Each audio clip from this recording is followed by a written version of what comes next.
what we do on the Inspired Evolution Project. Phase one, you'll hear me talk a lot about phases. Phase one is for the relief of suffering. So the very first part of this program that's the most important is understanding that our entire life experience is the result of a chemical. It's never the condition. If your boss is mistreating you and you're upset, it's a chemical. If someone in your life dies and you're sad, it's a chemical.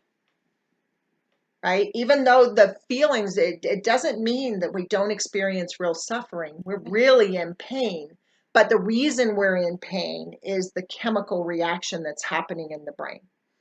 So the first part of phase one is understanding that, really locking that in. Because if you don't understand that your life experience is a result of chemical, you can't take control of it, right? If we still blame its conditions, we now gave over all our power to the conditions. The second thing we're doing in phase one is gaining the ability to move from a fight or flight state to a rest and digest state at will. No matter how bad we're triggered, no matter what's happened, no matter how extreme. I'm talking about going from a complete panic attack or severe depression into a state of feeling safe and well. So we're going to talk about phase one practices. So tonight, I'm not going to do the practices. I really wanted to, but technical difficulties. We'll just talk about the practices. So I'm going to give you a list of phase one practices, and I want to give you the general understanding of what they are. One of the things I stress here is that I don't teach the process. What I give is information, not instruction. Because what pulls any one of us out of a fight or flight state is going to be different. There is not one answer for everyone. And this is the problem with a lot of what's currently out there is it says do this one specific thing to get this one specific result, and it doesn't work for everyone. So people try thing after thing after thing and end up getting frustrated by it. So what I want to talk about is actual practices, scientifically proven to release serotonin in the body, which puts you into a rest and digest state. Okay. The first one is lying on the floor. This is one of the best and works. Like I'll talk about how as you advance in the phases, you have to start changing your early practices because you get more adept at them. But lying on the floor is a mechanism of the body that when the body gets under extreme duress, it makes you pass out, right? So if you get into extreme state where the body now is under threat of actually having something happen, the brain will make you lose consciousness and it'll buckle your knees and put you on the floor. But it won't work on a couch or bed. It has to be the floor because the brain has to perceive it as you've collapsed. You've given up. Right. Well, something's happened. Also, if a tiger's chasing you, the last thing you're going to do is lay on it. You can put something on the floor, that's fine. And you can lay on the grass as long as and you can be on a third floor apartment, as long as your brain perceives it as the ground. I'm now on the floor, right? The second thing is understanding that what's causing this is sensory information combined with memory is what's caused the trigger in the first place. We can use that to trigger ourselves out of it. So what we want to create is a positive trigger. So we're going to use sensory information to do that. So for example, you can use smell. If there's a certain candle you like the smell of, essential oils, incense. If you sound, soothing music, listening to the sound of rain, listening to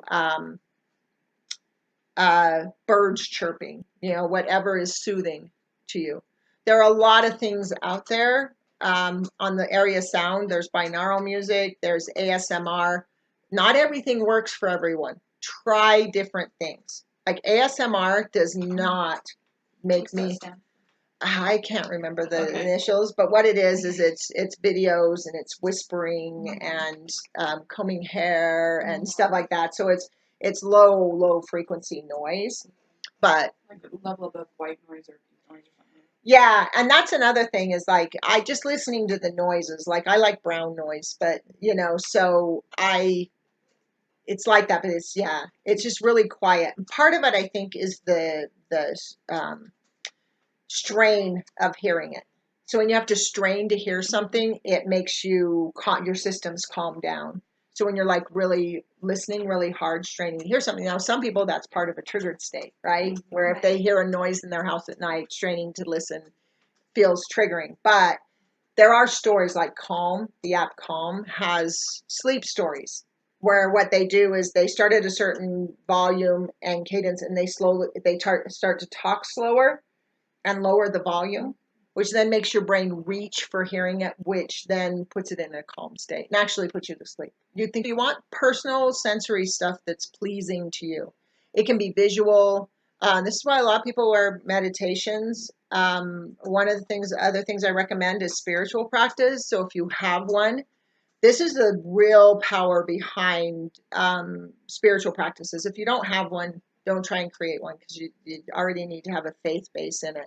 But triggered states are very isolating. When animals are in a dying state, they wander off to die alone, and we tend to start to isolate ourselves. This is what's happening with depression and suicide, is this isolation. Mm-hmm. So reaching out to something bigger than ourselves starts to pull us out of the fight or flight state, right? Remember, social survival. So even if we're connecting with a higher being or a deity or a one mind concept, something like that, that will help pull us out. Other things.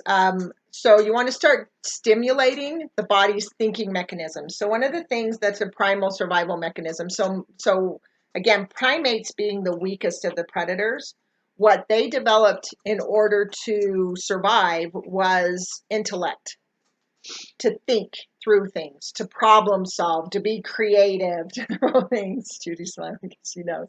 Yeah, so this is why we get monkey mind. We want to overthink things. We want to think them through, but that's a soothing state. So instead of getting wrapped in a cyclic thinking or ruminating, grabbing early development learning, because when you're triggered, you have no new thought available. Your brain's reacting according to training. So the part of the brain that has new ideas is off. And so we have what's already available to us. So just grab hold of early development skill and make it more complicated. So complicating thought helps us, but we don't want to go too complicated. So for example, doing the alphabet backwards or counting complex ways, like count by random numbers like 7 or 8, or counting sums is one I really like. 1 plus 1 is 2, 2 and 2 is 4, 4 and 4 is 8, 16, 32. The reason why is it starts out easy and you're in the tens of thousands or hundreds of thousands pretty quickly. And so then you're having really to concentrate to try and hold on to those numbers. And if you lose it, then you just start over, right? Another thing is reading or audiobooks, but you don't want anything too complex. Again, you want early development, so reading can really fall in the area of distraction. So distraction is doing reading and recreational books, something like Harry Potter, not philosophy, not in this state. Another thing is filling in a predefined space. I'm going to reach over here. I meant to grab this before. Sorry, video people. Get my face right up there. But these books, these coloring books, in fact, you'll see. In fact, I have one over here that I usually keep. Oh, did you? Yeah. Anti-stress coloring books. So the whole purpose of these is to relax us. Now, there's a certain rule I want you to follow if you use one of these books. I have an example here, I think.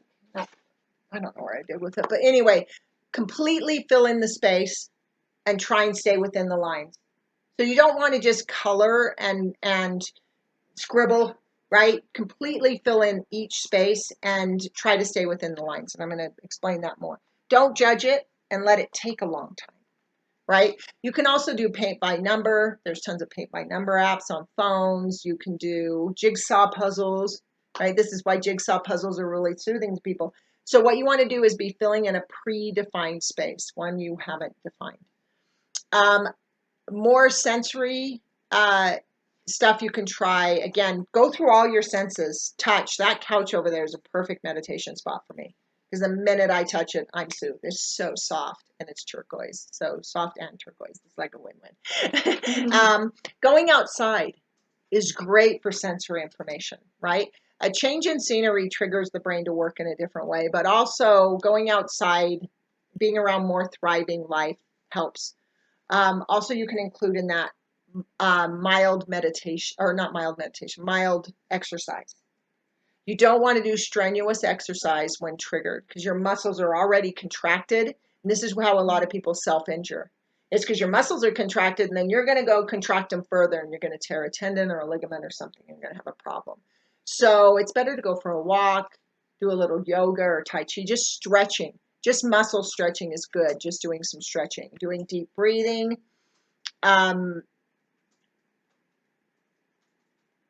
If you're going to do breathing, deep breaths, slow, deep breaths. No hatha, fire breath.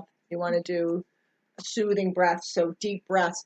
If you're taking deep breaths, this is telling the brain that you're not in fight or flight anymore because the breath becomes more rapid in fight or flight. So when you slow it down, you're telling the brain, oh, we're not in fight or flight anymore. And so it will trigger serotonin. I don't think I probably missed them. I don't know where my cheat sheet is, but that's a lot of them. And I'm constantly posting stuff. Also, if anyone ever has any questions on it, you can post them in comments or on the message board meetup, and I'll respond. Same thing on Facebook. There's a private group called the Inspired Evolution Project. People can post things there anytime they want, and I'll answer questions. Is So. joke books on this one? No, no, don't try and make me laugh if I'm triggered. I will want to end a person.